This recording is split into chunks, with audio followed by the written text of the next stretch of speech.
Bạn qua lớn cái nào muốn hát con muốn hát cái người nào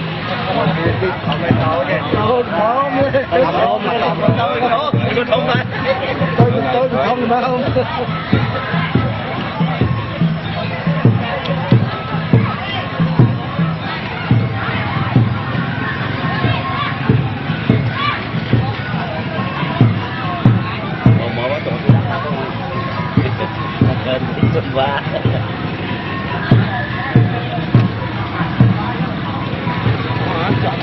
đang nơi vườn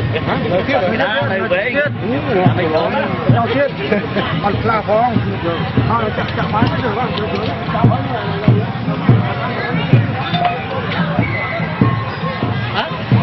xí là hai thế đấy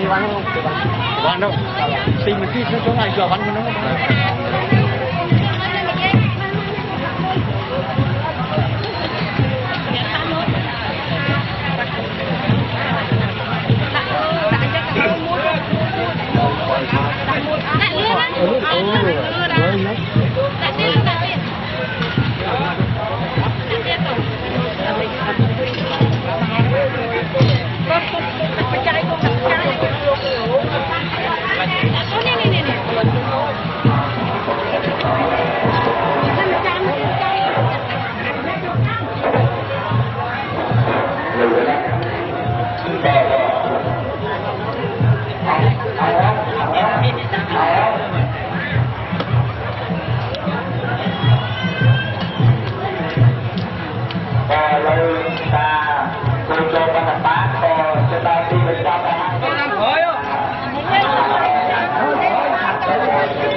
đâu còn bài chưa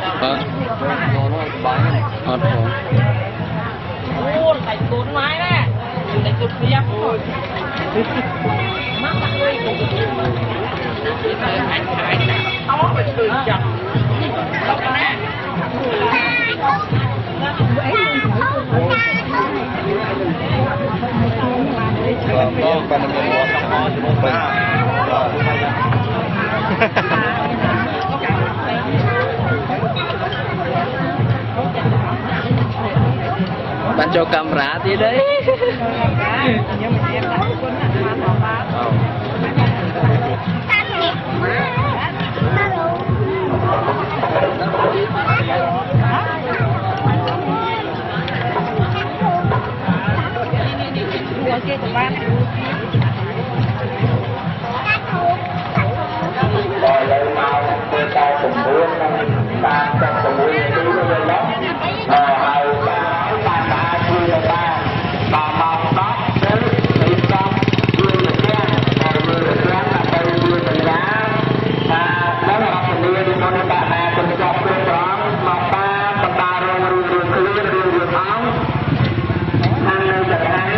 ngày trăng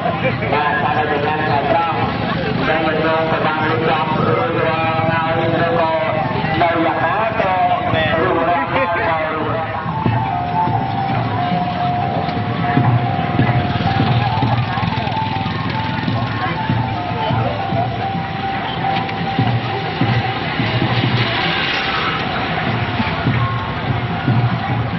rồi lôi tạm mong mọi người đó đây mà không bán đó ôi chừng làm mà thế rồi đó và tôi làm cái này trong đây trong đây là khi dùng cái điện thoại qua nó do cái chất tâm tư ta phải làm mà phải làm cái con ta không có ta phải ta là ta ở đây chơi nhiều thế ở đây chơi nhiều cho mọi người